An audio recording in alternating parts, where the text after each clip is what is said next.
والله لولا الله ما اهتدينا ولا تصدقنا ولا صلينا فأنزلا سكينة علينا وثبت الأقدام إلا قينا. بسم الله الرحمن الرحيم. சங்கைக்குரிய பெருமக்களே, சின்ன நசீகத்திற்கு முன்னாலே நம்முடைய ரஹ்மத் ராஜகுமாரன் என்ற பெயராலே சகோதரர் ஏபிஎம் அப்துல் காதர் அவர்கள் நல்ல செய்திகளை தொடர்ந்து எழுதி கொண்டிருக்கிறார். இன்று வாழக்கூடிய ஆற்றல் மிக்க ஆளுமைகளுடைய தொகுப்பாக 2 பாகத்தை வெளியிட்டிருக்கிறார். தமிழ் தொண்டுகள் என்ற பெயரால் கூட ஒரு நூலை இன்ஷா அல்லாஹ் சமீபத்தில் வெளியிட இருக்கிறார். இதிலே 60 இஸ்லாமிய ஆளுமைகள் குறித்து, வாழக்கூடியவர்களிலே சிறந்த ஆளுமைகள் குறித்து அதில் விவரித்திருக்கிறார். இன்ஷா அல்லாஹ் அது வெளிவரும் பொழுது அதை பயன்படுத்திக் கொள்ளுமாறு அன்போடு கேட்டுக்கொள்கிறோம். தொடர்ந்து மழையாக இருந்துக்கிட்டு இருக்குது. அல்லாஹ் தஆலா இந்த மழையினுடைய சிரமங்களிலிருந்து அல்லாஹ் மக்களை பாதுகாத்து அருள்வாங்க. இதில் எந்த விதமான உயிர் சேதங்களோ வீடுகளுடைய சேதங்களோ அதேபோல் பல்வேறு விதமான வேறு எந்த நெருக்கடிகளும் பெரிய அளவிலே சிறிய அளவிலோ பெரிய அளவிலோ ஏற்படுவதை விட்டும் அல்லாஹ் பாதுகாத்தருள்வானாக. இதை பயனுள்ளதாக அல்லாஹ் ஆக்கியல் முடிவானாக. பயனுள்ள இடங்களுக்கு அல்லாஹ் திருப்பி அருள்வானாக. சங்கைக்குரியவர்களே, ஒரு மனிதனுடைய வாழ்க்கை சிறப்பதற்கும் உயர்வதற்கும் நல்ல உபதேசங்களுக்கு நம்முடைய இதயம் இடம் கொடுக்க வேண்டும். அப்படியானால் அந்த மனிதனுடைய வாழ்க்கை சிறக்கும். நல்ல உபதேசங்களை நாம் பற்றி கொண்டால் நம்முடைய வாழ்க்கை சீரானதாக உன்னதமானதாக இருக்கும். ஏன்னா சில சொற்கள் இருக்கிறதே, சிலரிடத்திலிருந்து வரக்கூடிய சில சொற்கள் மகத்தான மாற்றங்களை அது உண்டாக்கும். அதனுடைய உன்னதத்தையும் அதனுடைய ஆத்மார்த்தத்தையும் நாம் விளங்கி கொண்டார் என்று சொன்னால், இந்த உலகத்திலே மார்க்கம் அறிந்தவர்கள், ஒழுக்கத்தில் சிறந்தவர்கள், அனுபவசாலிகள், அவரிடத்திலிருந்து வரக்கூடிய ஒவ்வொரு வார்த்தையும் இருக்கிறதே, அது மகத்தான விளைவுகளை உலகத்தில் உண்டாக்கியிருக்கிறது. நாம் அப்படிப்பட்ட மனதோடு இருந்து கொண்டால், எப்படி சிற்பி தன்னுடைய வாயை பிளந்து கொண்டு மழைத்துளி எதிர்பார்த்திருக்கிறதோ, அதில் ஒரு மழைத்துளி விழுந்தால் முத்தாக ஆகி விடுகிறதோ, அதை போல நம்முடைய இதயம் என்பது நல்ல உபதேசங்களுக்கு திறந்திருந்தது என்று சொன்னால் நிச்சயமாக அதனுடைய விளைவுகள் உயர்ந்த பலனுள்ளதாக. நம்ம எவ்வளவுதான் கெட்டிக்காரங்களாக இருந்தாலும், எவ்வளவுதான் திறமையானவர்களாக இருந்தாலும், சில நேரங்களில் சிலர் சொல்லக்கூடிய உபதேசங்கள் இருக்கிறதே, அது நம்முடைய வாழ்க்கையை திருப்பி போட்டுவிடும். நமது உயிரினும் மேலான கண்மணி ரசூலுல்லாஹி ஸல்லல்லாஹு அலைஹி வஸல்லம் சொன்னார்கள், அலைக்கும் பி முஜாலசத்தில் உலமாக்களுடைய சபையிலே நீங்கள் அமருங்கள். வஸ்திமாஇ கலாமில் ஹுக்கமா, அதேபோல் வஸ்மாஇ கலாமல் ஹுக்கமா, ஞானவான்களுடைய சொற்களை நீங்கள் கேளுங்கள், காது கொடுங்கள். என்ன இன்னல்லாஹ் யுஹ்யில் கல்பல் மையித்த, செத்துப்போன பயனில்லாத அந்த கல்பை அல்லாஹ் ஹயாத்தாக்குகிறார். அதை ஹயாத்தாக்குகிறார் பினூருல் ஹிக்மா, ஞானத்தினுடைய அந்த பிரகாசத்தை கொண்டு.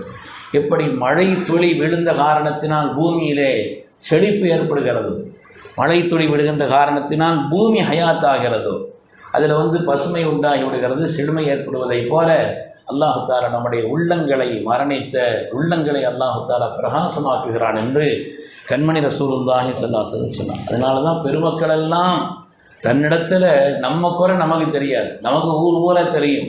ஆனால் நம்முடைய பார்வையோ நம்ம கண்ணை நம்ம பார்க்க முடியாது. நம்ம கண்ணாடி பார்க்கணுன்னா நம்ம கலத்தி தான் பார்க்கணும். அது மாதிரி ஊரில் உள்ள எல்லா விஷயம் நமக்கு தெரியும். அதனால தான் ஒரு சபையில் உட்கார்ந்தாலே அவர் எப்படி இவர் எப்படின்னு பேசுகிறவன் எல்லாம் தெரியுது. அதற்கு செய்யணும் அமர் இப்னு கத்தாப் தான் எவ்வளோ பெரிய ஒரு மேதை. இஸ்லாம் இந்த உலகத்திற்கு தந்த மிகப்பெரிய வலிமையான மிகப்பெரிய சக்தி. அல்லாஹ்வுடைய ரசூலால் துஆ செய்யப்பட்டு இந்த தீனுக்கு கிடைத்தவர்கள். அவங்க சொல்கிறாங்க, ரஹிம் அல்லாஹு இம்ரன் அஹ்தா இலைய அயூபி, என்னுடைய குறைகளை எனக்கு பக்குவமாக சுட்டி காட்டக்கூடியவருக்கு அல்லாஹ் ரஹ்மத் செய்யட்டும்னு சொன்னாங்க. அல்லாஹ் ரஹ்மத் செய்யட்டும். ரஹிம் அல்லாஹு இம்ரான் அஹ்தா இலைய அயூபி, என்னுடைய குறைகளை என்னிடத்தில் சுட்டி காட்டக்கூடிய, எனக்கு சரியான வழியை சொல்லக்கூடியவருக்கு அல்லாஹ் ரஹ்மத் செய்யட்டும்னு சொன்னார். சின்ன பிள்ளையாக இருப்பார், அவரிடத்துலேருந்து பெரிய உபதேசம் கிடைக்கும். இமாம் அபூ ஹனீஃபா ரஹ்மத்துல்லாஹி நடந்து போயிட்டு இருந்தாங்களாம். கடுமையான மழை நேரத்தில் பிள்ளைகள்லாம் விளையாடிக்கிட்டு இருந்தாங்களாம். சகதியாக இருந்துச்சு. இப்போ அந்த நேரத்தில் பார்த்து விளையாடுங்க, சகதியாக இருக்குது, கீழே விழுந்துடாதீங்க, வலிக்கிறாதீங்கன்னு சொன்னாங்களாம். ஒரு பையன் அவங்க பக்குவமாக அவங்களுடைய காதலை சொன்னாங்கன்னா, நாங்கள் சிறைக்கினால் நாங்கள் தான் சிறைகிறோம், நீங்கள் கவனமாக பார்த்து போங்க, நீங்கள் சிறைக்கினால் உம்மத்து சிறைகிறோன்னு சொன்னாங்க. அது அவருடைய வாழ்க்கையிலே மனதில் ஆழமாக பதிந்த விஷயம் என்று சொல்வார். அருமையான பெருமக்களே, அதனாலே ஒரு உபதேசம்தான் கொள்ளை கூட்டத்தினுடைய தலைவராக இருந்து அதற்கு ஃபுதைல் இப்னு இயாதை மாற்றியது. அலம் யஅனில் லதீன ஆமனு, ஒரு இடத்துக்கு திருட போயிருக்கிறாங்க, அந்த வீட்டில் ஒரு குர்ஆன் ஓதிக்கிட்டு இருக்கிறாங்க. அல்லாஹ்வுடைய பயம் அவருடைய கல்வியிலே நுழையக்கூடிய காலம் இன்னுமா வரவில்லை என்ற அந்த ஆயத்தை ஓதி காமிச்ச உடனே திடுக்கிட்டாங்க. எந்த நேரத்தில் அந்த உபதேசம் நமக்கு பலனளிக்கும் என்று சொல்ல இயலாது. அதனால் உபதேசத்திற்காக, நல்ல விஷயங்களுக்காக நம்முடைய கல்வை திறந்து வைத்திருக்க வேண்டும். அருமையான பெருமக்களே, குர்ஆன் ஷரீஃபில் அல்லாஹு தஆலா உபதேசம் செய்தவர்களிலேயே குர்ஆனில் நீண்ட உபதேசம் செய்த பெருமகான் இதற்கு லுக்மானுல் ஹக்கீம் தான். குர்ஆனில் ஒரு நல்ல நிலையில் ஒரு வார்த்தை இடம்பெறுவது எவ்வளோ பெரிய ஒரு பாக்கியம். ஆனால் அதற்கு லுக்மானுல் ஹக்கீம் அவர்கள் தன்னுடைய மகனுக்கு செய்த அருமையான உபதேசங்களை அல்லாஹ் தஆலா ஒரு பக்கத்தில் சொல்லி காண்பிக்கிறார். ஏராளமான உபதேசங்களை சொல்லி காண்பிக்கிறார் குர்ஆன் ஷரீஃபிலே. அல்லாஹ் தஆலா ஞானத்தை கொடுத்ததாக சொல்கிறார். வலகத் ஆதைனா லுக்மானல் ஹிக்மா, அதற்கு லுக்மான் அவர்களுக்கு நாம் ஞானத்தை கொடுத்தோம். அவருடைய பிந்திய காலகட்டத்தில் அவங்கள்ட்ட கேட்டாங்கன்னா, இந்த ஹிக்மத் உங்களுக்கு எப்படி கிடைச்சிச்சு, அதை பெறுவதற்கான வழி என்னன்னு கேட்டாங்க. சொன்னாங்களா, 3 விஷயத்தை கடைபிடிக்கணும், அதை கடைபிடித்தால் வாழ்க்கையை ஒரு ஞானத்தின் வழியை அவன் அடைகிறான், பெறுகிறான் என்று சொன்னாங்க. முதலாவது தூரு சம், நீண்ட அமைதி, தேவையில்லாத பேச்சுக்களை பேசக்கூடாது, நீண்ட அமைதி. அது மாதிரி கல்துல் பசர், பார்வையை தாழ்த்தி கொள்வது, தேவையில்லாமல் பார்வையை சுழல் விடக்கூடாது. கல்துல் பசர், பார்வையை தாழ்த்தி கொள்வது. தருக்கு தீமா லாயானி, தீமா லாயானி, தேவையில்லாத விஷயத்தை விட்டுறது. எனக்கு தேவையா இந்த காரியம் அப்படின்னு பார்க்கணும். தேவையில்லாத விஷயத்தை விட்டு நான் ஒதுங்கியிருந்தேன். இந்த தன்மை ஒரு மனிதனிடத்தில் இருந்துச்சுன்னு சொன்னால் ஞானத்தின் வழி அவனுக்கு திறக்கும் என்று லுக்மானுல் ஹக்கீம் அவர்கள் சொல்லி காண்பிப்பார். உபதேசம் நல்ல காரியங்கிறது சிறந்தது தான், ஆனால் தகுதி இல்லாதவர்கள்ட்ட சொல்லக்கூடாது. தகுதி இல்லாதவர்களிடத்தில் அந்த விஷயம் சொல்லக்கூடாது. சாதாரணமாக சொல்லுவாங்க, ஒரு குரங்கு ரொம்ப நனைஞ்சிக்கிட்டே இருந்துச்சான், ஒரு தூக்கணாங்குருவி அதை பார்த்து சொல்லித்தான், இப்படி மாதிரி நீ ரொம்ப மழையில் நனைஞ்சிக்கிட்டு ஒதுங்கிறதுக்கு ஒரு இடம் இல்லாமல் அடையிறிய, ஒரு கூடு வீடு கட்டியிருந்தா என்ன அப்படின்னு சொல்லி அந்த நேரத்தில் தூக்கணாங்குருவி அது அழகாக வீடு கட்டும், கூடு கட்டும் இல்லையா, அது தன் இருப்பதற்கு, தான் கொஞ்சம் குளிராக இருந்தால் அதை அடைவிடுவதற்கு எல்லாம் வித்தியாசமான ஒரு கூடு கட்டக்கூடிய குருவி தான் தூக்கணாங்குருவி. அந்த தூக்கணாங்குருவி உபதேசம் பண்ணிச்சான். உபதேசம் பண்ணோன்னு எனக்கு நீ உபதேசம் பண்ணுவியான்னு சொல்லி அப்படியே போய் அதனுடைய கூட்டை போல பிச்சு அழிச்சிருச்சான். வானரும் மழை தனியில் நனைய தூக்கணும் தான் ஒரு நெரிசலை